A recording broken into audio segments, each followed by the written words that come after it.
Hello again and welcome. Today I'm joined by Brandon Kidd. He's our current school board member in District 2. Brandon, thank you very much for being with us today. Thanks for having me, Greg. Yeah. Would you like to take a moment and introduce yourself? Well, my name is Brandon Kidd. I'm the current District 2 school board member. I've been there for the last 8 years in that seat. I have been the board chair for the last 4. It's been a great honor to have that title as well. I married my high school sweetheart, Shandell Tucker Kidd. We've been together now 18 years, been married 18 years, have 2 wonderful children. Kaylee, which is 13, attends McCreary County Middle School. She's involved in Gifted and Talented, has been since elementary level. Art club, she's not really into the sports thing.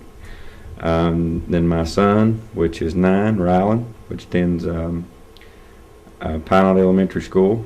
He's been involved in wrestling and football since kindergarten. Loves it. I've backed my kids as well as everybody else's since I've been on this board. I'd like to continue that.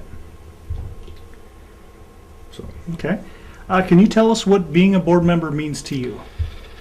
Well, Greg, being a board member means everything, especially this day and time. Our kids' education is number one. They are our future. I've had the opportunity with my career choice to travel the country. I've been in all 40. I've been in the lower 48 states. Beautiful country. We don't have a lot here in McCreary County, but I'm proud to say that I love this county. Lived here my whole life. Wouldn't trade it for anywhere I've been. We don't have a lot here, but what we do have is a very tight-knit community. And we've seen that with different things throughout, different crises, I would say, throughout this community, where our community has come together. And to be entrusted by the voters and the people and the parents to entrust in me to sit there and make decisions based on what would be best for their kids and best for their tax money, it's been an honor. And I take that responsibility very serious. Like I've said before, I have 2 kids of my own in this school district, and I want the best for them, just like any parent would. That in turn gets the best for your kids. So, I mean, it's been a great honor to be a board member, and I mean, just for what it means to be a board member, I mean, it means, like I say, everything. I mean, they are our tomorrow. These kids that are in our school district right now are one day going to be leaders of this community, and if we're not providing them with the skills necessary, what are we leaving ourselves with? So. Okay. Now, you've been a board member for 2 terms now, and you've been involved in the budget process through those 8 years. What are your thoughts on the school district's budgets? The budget today is in excellent shape. I can say that with complete confidence, Greg. When I got on the board first in 2010, I was elected. Our financial situation was a mess, to say the least. We have what is considered a contingency plan, or contingency budget, which at the end of the year, we have to end the year with state mandates 2% contingency. What that is kind of just leftover money to cover yourself, or not, I won't say leftover money, money that you have to put aside for the state standards to cover anything from any major incidents or payroll per se. If something were to happen, the state says we're not giving you any more money. We have to have that in there. State required, like I say, is 2%. In 2004, the contingency in this district was 5%, which is good. 2013, it was at an all-time low at 2.8%. Today, when we just completed the budget, the draft budget, we're at 10.8%. This year is what we'll close the year out with. So budget means, I mean, we can sit here, student achievement is all day number one requirement. As far as a board member, any staff in the district, that is my student achievement should be number one. If you don't have a budget, how do you have student achievement? It has to go hand in hand. I mean, if you can't provide these resources, then our hands are tied from day one. So that has been a big goal of mine, is to make sure that we have the money to be able to fund what needs to be funded for these kids, these extra programs, these because all these extracurricular stuff that we do is funded out of what our general fund. I mean, we have to pay for it's not funded from anything else but comes out of the general fund. So you have to have money in there if you want to offer these kids these extra programs. It's not mandated by the state. We have certain stuff we have to do, but then this extra stuff, I mean, we're doing it on taxpayers' dollars. And it's been an honor to be able to get our budget. I mean, because that's my money, your money. We pay taxes this district just like everyone else does, and I mean, you want to see it used, every dime used to its best, to get everything you can get out of every dime. And then we've done that in the last 3 years. The first 5, I can't say so much. But the last 3 years with administrative change and board members changing, I mean, we've really, it's been a team effort. The board members, the administrative staff to really buckle down on the budget and get it to where that we've been able to offer. I mean, this is how good our budget is. We just give all of our classified staff another 2% raise. 3 or 4 years ago, you may remember better, the state mandated 1%. Well, we decided, well, 1%, that's not doing nothing. We've got the extra monies. Let's give them another one. That was 2%. So we've give staff across the board raises. That's kind of unheard of across the state just because money's tight.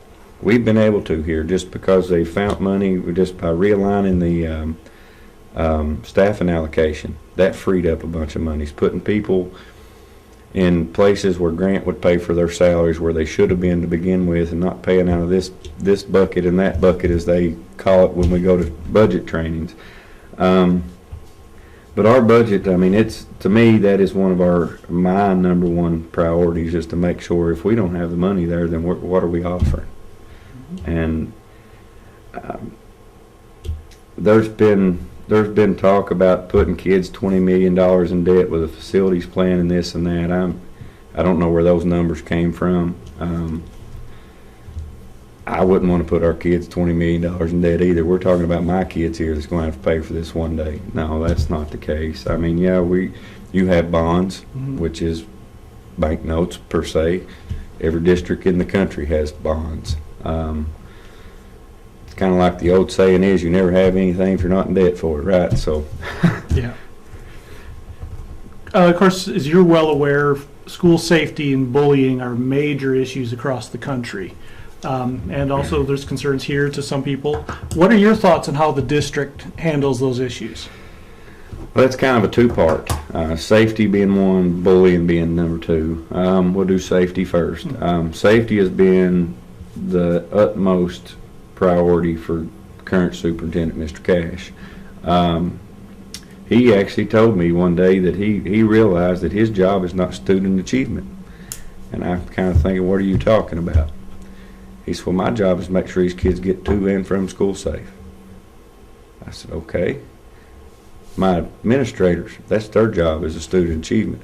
So Mr. Cash has really took safety, I mean, beyond. I mean, and the board is backed it. And me and Mr. Cash has talked about different, because I've had, I guess, a little more experience with different type of scenarios, working in the prison and being fire service for 18 years. I mean, you've got to make decisions on demand.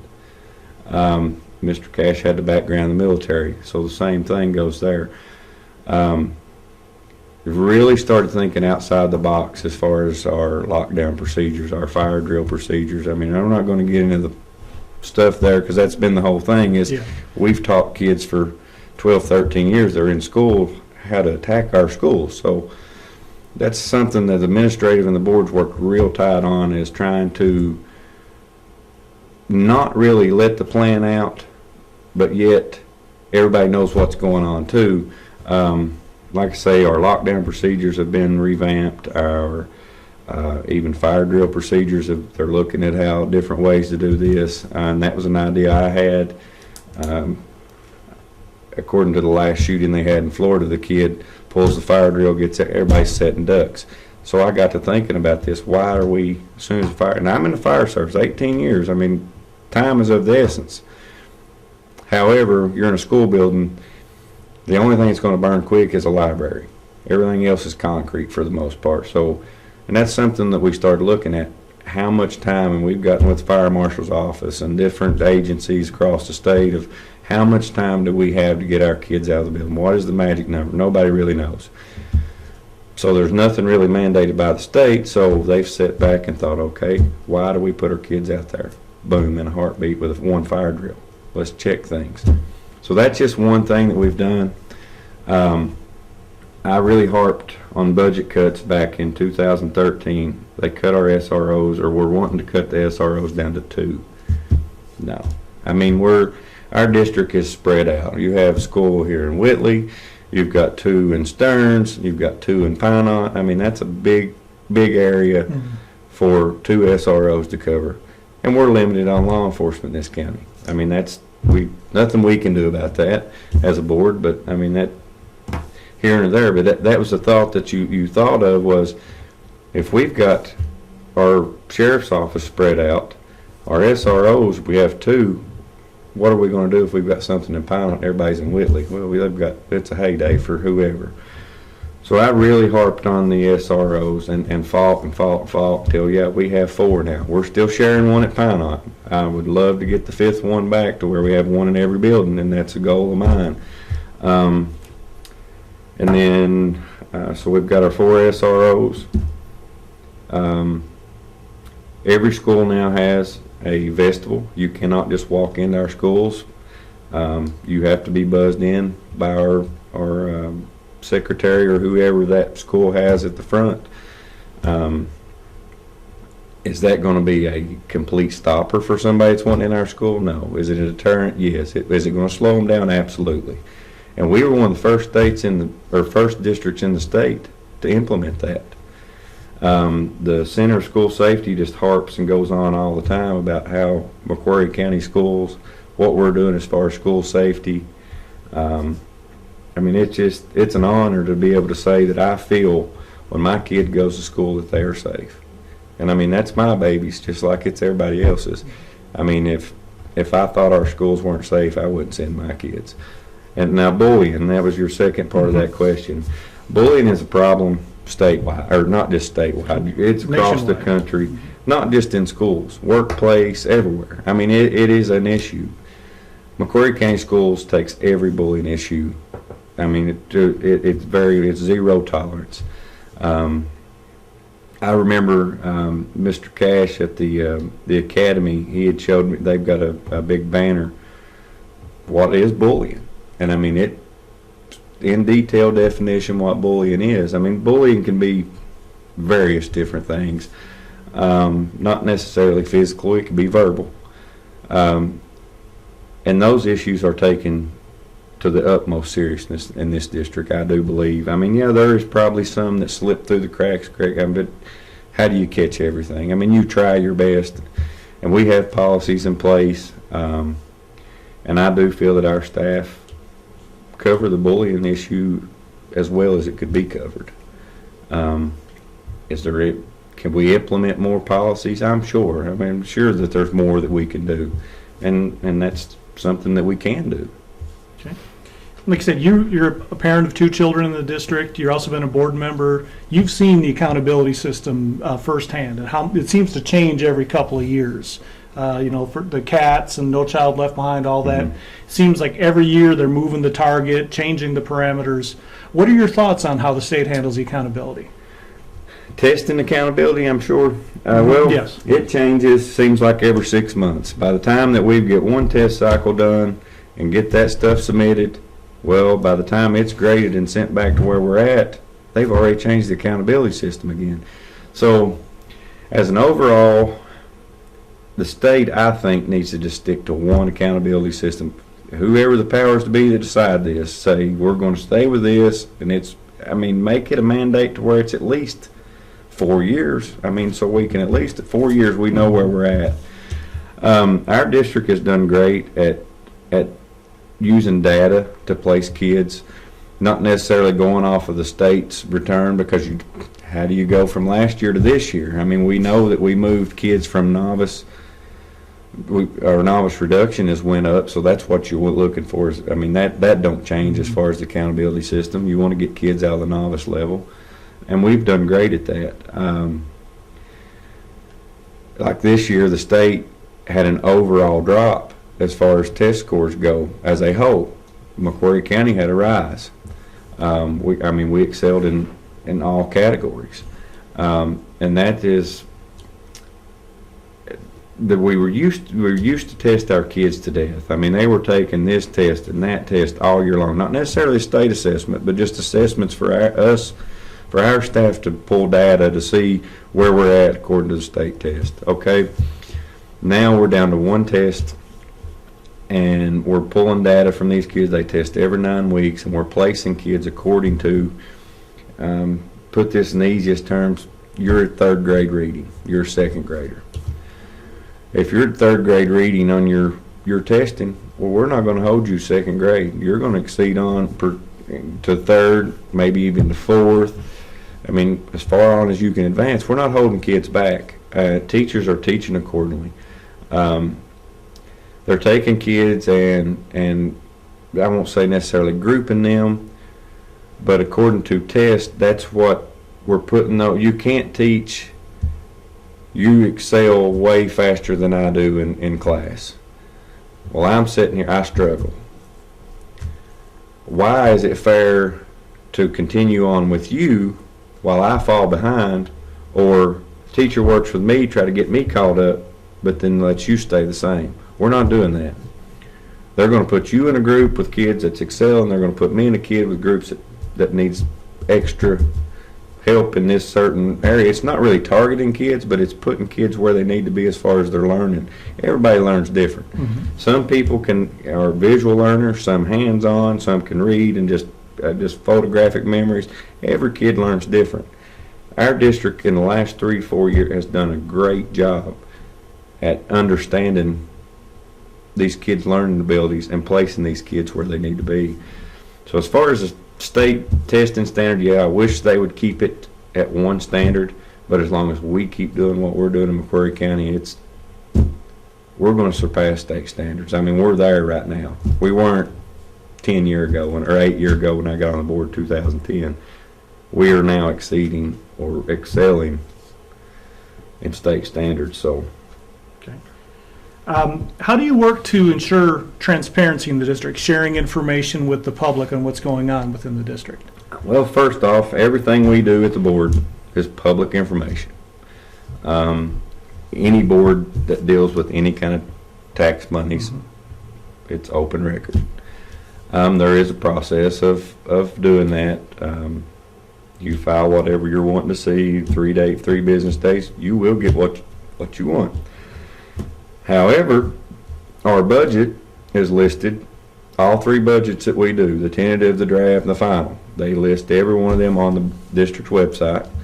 All the district policies listed on there. We now have a Facebook page that's controlled, and I mean, social media is gone. I mean, that's just where it's at today. I mean, there's no arguing what social media has done. It's good and it's bad. It's good to get information out, but then it's bad on other notes. But we have the Facebook page, and they're constantly doing updates about student achievement, spotlighting this group and that group, or these teacher, that teacher. We do a lot more. You attend the board meetings. I mean, we had to expand the boardroom to accommodate these people. I mean, we're bringing kids in every board meeting. I don't know, what would you say is there, 50, 60 kids? I mean, it's just, at least, yes. I don't know the number, don't count them, but I mean, it's constantly a great thing. From 2010, first 5 years of 2015, our board was with our district, everything that went on the board, it was tight-lipped. They wouldn't let nothing out. It was just, here it is. Everything is open now. I mean, there's nothing, we have nothing to hide. All your board members are working for the same agenda, student achievement, putting the kids first. We've become a kids first. We've gotten away from a me district to a kids district now. And that's what it should be about. So if we're that way, what do we have to hide? I mean, everything is there. If you want to see anything as far as our facility plan, it's there. Budget, it's there. Every dime that's spent, it's there. We go, our audits, We have to be audited once a year. Our audit reports are on our district site. I mean, you can pull it off of there. I mean, it's before none of this stuff was. You had to do an open records request to get anything and hope you got it. Now, I think we're more transparent, as transparent as we can be, without sending out mailers every week to everybody. And speaking of that change from a me district to a kids district, are there any initiatives that you enacted in the past that you're particularly proud of? And is there anything that you're looking to do in the future? Well, stuff that I've done myself. Well, you as a board, on the board. Well, we have negotiated a lot of different, I don't want to really say deals because that sounds bad, but we've negotiated with, to get our nurses for free. We negotiated and I was the one brought this one up we were negotiating with the CMTA for the energy grant to redo the guy was guaranteeing us that if we would go with him to upgrade all of our lighting, heating and air, that he would guarantee us this money. Well, I negotiated in the board meeting where we're all questioning this guy. I said, you put that in writing, that you'll guarantee that you can pay our bond and our electric bill off our savings, then we'll do it. He guaranteed it, put it in writing, legal terms. Attorney agreed with what he said, could be held accountable. Since then, we have upgraded all the lighting except the exterior. That was going to be ridiculous amounts of money, but all schools inside and out, heating and air, and we are saving, after we pay the electric bill, after we pay the loan for that bond, still saving over $500,000 a year. So to me, that was a good move on the board. Preschool. This was a tough one for the board. We didn't want all of our little kids in with the other kids because our preschool had been separated since pretty much the beginning. It had been in its own thing. So we as a board decided, let's see, we want these kids to go all day. The way we do this is we move them in the elementary schools. And we caught a lot of slack to begin with, but it's worked out great. I mean, the kids are riding the buses to and from school. That was a big issue for some parents, and I understand that's your babies. We made it happen. And now our preschool went from I think it was a 2-star then, now it's a 5-star program. We're adding more. We just had to add another position for another preschool teacher because it's expanded. We're definitely trying to reach out to that early childhood. So as a board, yes, we made that decision to close the preschool at Pine Knot and put those kids wherever they were according to where they lived, either Whitley Elementary or Pine Knot. Some of them have had to just because of room in the building. We may have some Whitley kids in Pine Knot and Whitley, but parents are happy, we're happy, it's working out, kids are learning, it's working. My final question is just a simple philosophical one, pardon me, but do you believe that every kid should be treated equally? Absolutely. I grew up in this county. There was, like I said, I've lived here my whole life. There was 5 of us kids and 1 mom. She raised 5 of us, had 2 older sisters and me, and then a brother and a sister. We were poor. We grew up like a lot of people in this county, poor. I mean, we had what we needed, but that was it. And I grew up in school watching things. You didn't get to play certain sports, or didn't get if you weren't so-and-so's kid, or if you didn't have this amount of money. And that has always been a pet peeve of mine. I've never liked the good old boy system regardless. And I don't know if it was due to my upbringing of nobody's better than anybody else. I don't think that because your parents are so-and-so or your financial situation is better than my kid, that kid should get anything better than mine. No, all kids are equal. You can't blame a kid for what their decisions or career choices or this and that. That kid don't have no say-so in that. So why should we hold them accountable? Every kid in this district matters. When it comes from athletics to academics, it don't matter. They're the same. And I think that's really been, you can see that transitioning over more now than it was, say, 8 years ago when I got on the board. Okay. Well, like I said, that was my final question. Is there anything else that you'd like to address while you have the opportunity? Well, I'd just like to thank the voters of my district for having faith in me for 8 years, and if given the opportunity, I promise I'll give them another 4 years like I have the first 8. I'll be dedicated. Like I say, I've got kids of my own in this district. My opponent don't. So any decision that I make directly involves my kids.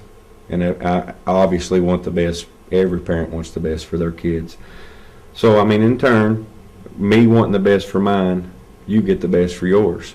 And we've done great things in this district. I mean, we've went from being one of the worst districts in the state to being recognized now from the state commissioner. He done his address to the state and talked 12 minutes about McCreary County schools. I don't know that that's ever been that's ever happened since our school district's been a school district. For the commissioner and he really hit home about the opportunities that we're offering our seniors. Our career technical, I mean, you can't do nothing but give the staff at the high school kudos for the stuff that they're doing over there. Every kid's not going to college. We know that. So they're offering these kids different certifications. I mean, you've got kids graduating with welding certifications, ASC certifications for auto mechanics. We've got phlebotomists. We've got CNA programs. End up having to add another class to that. We got so many kids interested. I mean, we're doing great things for our kids. Our ROTC program has always been top notch. I attended that program for 4 years while I was in high school. It's always been just top notch. Those kids are getting what they need to go to the military. I mean, we've just done so much for this district. I mean, we've got 13 new buses in the district now, brand new school buses. The other 3 are on order. We'll be here, I'm sure, before this school year's out. That'll make 16 total buses we bought in 3 years. That's unheard of for a district. Previous to that, the first 5 years I was on the board, we'd bought one school bus, and we'd got it on a grant. It was a hybrid bus, and to my knowledge, it stays tore up. We caught a lot of slack over not getting these buses with air conditioning. I called the manufacturer myself. When the manufacturer tells you that they have a problem with their air units on the bus leaking off on urban roads, what do? You stay away from it. Until they get the problem fixed. I agree 100%. These buses need air on them. 20 years ago, did it matter? No. Now it matters today. Most everybody has heat and air in their home, air in their car, whatever. So I think our kids should be comfortable on the bus. But I mean, if we're going to buy it, pay for it, it needs to work. That's a $30,000 option on a bus for it not to work. I just don't see the money. We're providing Chromebooks from 3rd grade to 12th grade. I don't know that there's any other district. I know Whitley County don't do that. Wayne County don't do it. Pulaski County's not doing it. McCreary County's doing it. We've redone the gym floor at the high school. I think it hadn't been done since '72 when it had been sanded and refinished and whatnot. But it had been refurbished so much that nails were sticking out of the floor. I mean, we're down to, we can't do nothing. There's no more refurbishing. We've got other districts coming into this, to our other schools, other parents coming in and bragging on our facilities, on our high school gym floor, the whole gymnasium. I mean, to me, that's pride. That's where your pride comes from. We done that out of money that was left over from the high school project. Didn't cost taxpayers a dime. It was already there. That floor was completely redone.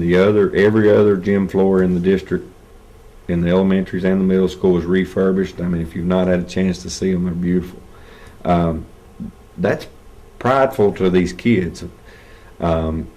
They've got new tile when they walk in. I mean, their school. I mean, the old saying is, if you look good, you feel good. If you feel good, you do good, right? So, I mean, that's kind of been the motto. Make these kids feel good about their school that they're in, their facility. I mean, we can talk about student achievement all day. I mean, that's ultimately the number one goal, but there's so much that goes into making that happen. appearance is everything. I mean, if you drive by and look at schools, and like I say, I've been all over this country. We have some nice facilities compared to a lot of places. We've replaced we replaced new roof at Pinot Elementary Building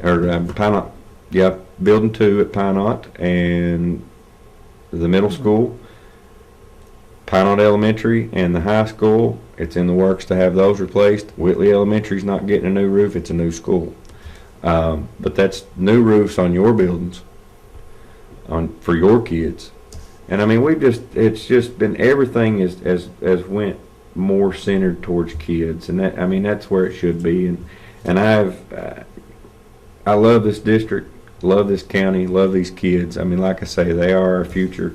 I hope to be able to serve my constituents, my voters, my district for another 4 years. And I say my district. I've dealt with complaints countywide. I mean, I don't just hold myself to District 2. If somebody from Whitley calls me with a problem 2 o'clock in the morning, if they're up at 2 o'clock in the morning, it's bothering them, it's going to bother me.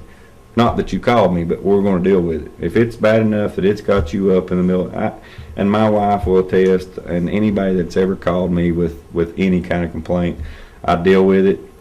It don't matter what time of day it is. I'm open to all calls, any calls from anybody in this county, because their kid it's not just my district, it's the whole county. So I'll do whatever it takes to make things work for your kid and make you happy. But I just appreciate everyone in District 2's vote again this time. Okay. Once again, this is Brandon Kidd. He's a school board member for District 2. He's running for re-election here on November 6th. Brandon, thank you so much for being with us today. Thank you for having me, Greg. All right. And thank you all for watching.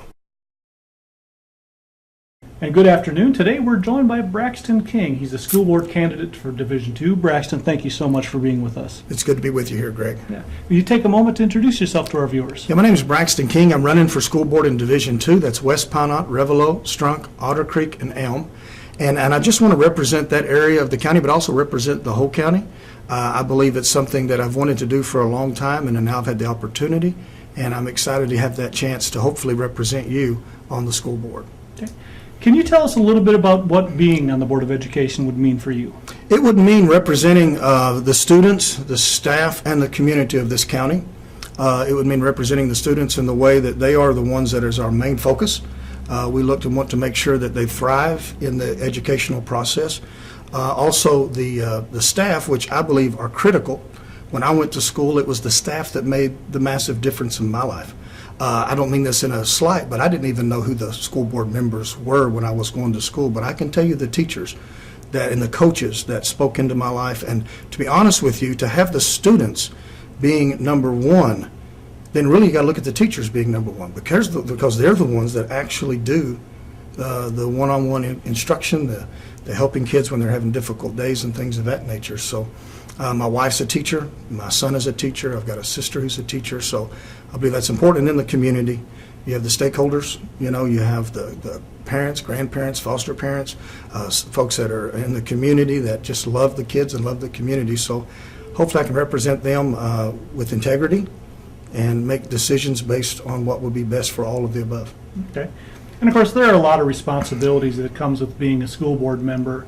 One of the main ones is every year setting your annual budget. Yes. Do you have experience in budgeting? And then furthermore, do you have any thoughts on what to do with a budget? Yes, of course I haven't been involved with the budget of the school board, but I have been involved in budget with nonprofits, and you have to live within that budget, and you have to be able to look ahead and see things that you can do or can't do in the future. I believe that when you're looking at a budget, you must think of those that are actually paying the budget, the stakeholders, the taxpayers of the community, and keeping them in your mind and wondering, how will this affect them? How will this be on their lives? Okay.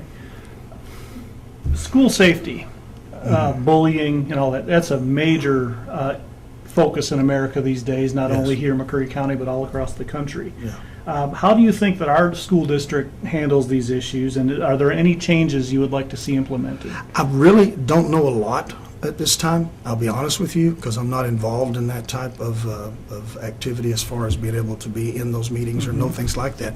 I do know that it's never okay to bully or threaten someone to agree with your point of view or to try to get them to do anything that they don't want to do. Bullying is destructive on your character, it's demeaning, and it literally causes you not to thrive in the system. So I would look at any case of bullying as something that needs to be aggressively dealt with so that the children will have a greater learning environment and be able to thrive in their future life and not be worried about bullying. And bullying, as you know, doesn't stop when you're in school. It's all through life. Adults can do it just as well as any other group. So I believe it's very, very important that it be, dealt with and educated, be educated on and things of that nature. And Braxton, you've had 2 children come through the school system, and as a parent, you've seen the accountability system change throughout the years. Do you have any thoughts on the accountability system and all the changes? And also, do you feel that we're possibly have too much emphasis on testing and not enough on teaching? Well, I have noticed with my wife being a teacher and now my son entering into that world, and I have had conversations with my sister about her job as a teacher, that sometimes it seems as if you got to be careful that you're not just preparing for a test. And then if they keep moving the bar or keep changing what they're focused on, it can be very, very difficult for the teachers to know, hey, this is what we're focusing on now, and we're changing it here and doing it there. Now, my kids thrived in the system. My son got a scholarship to Lindsey Wilson. They were both honor students. He's now teaching math. And my daughter works for the Park Service, and they're both doing very well. But sometimes it seems like the bar keeps shifting, and I believe that's something that needs to be addressed. Okay. How would you work to ensure transparency within the district? Well, there's a story of an elephant and an ant. The elephant gets ready to go across the swinging bridge, and when he does, an ant gets up on his back, and the bridge begins to rock and creak and swing back and forth. And when they get to the other side, the ant says to the elephant, "We really shook that up, didn't we?" And the elephant in this case is the stakeholders, the taxpayers of this community. It is their money that's being spent. Whenever someone gets up and says, "We've done this," it's really with their finances. And they pay the taxes. They should never be demeaned. They should never be talked down to because they disagree with anything, because they are the one that's spending their money for it to happen. So I think there should be complete transparency. I think if you're going to have a meeting, they should be able to ask questions and have questions answered and know exactly those things that money's being spent on. And it helps everybody. It makes everybody better. It makes everything better for the community. So I think there should be transparency in all those areas. Okay. Are there any initiatives or things that you'd like to work towards on the school board if you get elected? Well, some of the things that I've learned over the many years of volunteering and working with youth in this community is just positive affirmation, how powerful that can be in a life. I found through that work that kids seem to blossom in that. And I'm not in any way saying that that's not happening now, but it's just something that I focus on in my life. I kind of look at during the day and try to find ways that I can encourage people and not discourage them, ways that I can fire off a text or a phone call and say, "Hey, man, I've been thinking about you today, and you do an awesome job." And I found with kids that's powerful. A kid will be waving their arm and saying, "Watch me shoot this ball." Well, they're saying, "See me," and it's even part of my spiritual life where, the Heavenly Father said of Jesus, "This is my beloved Son. He pleases me." So there's power in that positive affirmation. That's just some things that I've learned over the years working with hundreds and hundreds of youth in this community, that there's a lot of potential out there. Okay. Do you believe that every student should be treated equally despite their socioeconomic background or their parentage? Do you think that every kid should be treated the same? Yes, I do that 100%. But I also believe that there's days that kids require different levels of encouragement, love, and instruction. For instance, there was a mother that was asked that had a lot of children, and some of those children were very, very famous. Which one of them do you love the most? And she said, well, the one that's hurting the most that particular day. So even though you have everybody being treated the same, and there should be never a level higher or lower, as my dad used to say, there's no big I's or little U's, everybody is the same. That in that process, there are days, and of course teachers are expert at it. They know what they're doing. I know the ones that are in my life know what they're doing in that area, that, hey, there's somebody that needs a little extra help today, and we're going to give it to them. And so hopefully that'll... Great. Well, that's my final question, get you off the hook here, but before we do, I'll turn the floor over to you. Anything else that you'd like to say or we have not addressed yet? Okay, one of the things that we have on our billboards, or whatever you want to call them, that's around the county, they just start springing up during this time of year, and I'm part of that now, that process, is it has on it servant leadership, and that's a principle that was taught to me by my dad growing up. Not only did he teach me in words, but he taught me in principle and how he lived. And servant leadership is simply this, that the greatest that ever lived did not come to serve, but to be served. So I hope that I can live up to those principles if I have your confidence and your vote to represent you as school board member from Division 2. And I hope to live up to those and put everybody's needs before my own and live out this part of my life that way. Okay. Well, Braxton, thank you so much for being with us today and answering your questions. You're welcome, friend. Once again, this is Braxton King running for school board in Division 2. I'd like to thank you all for watching and have a great day.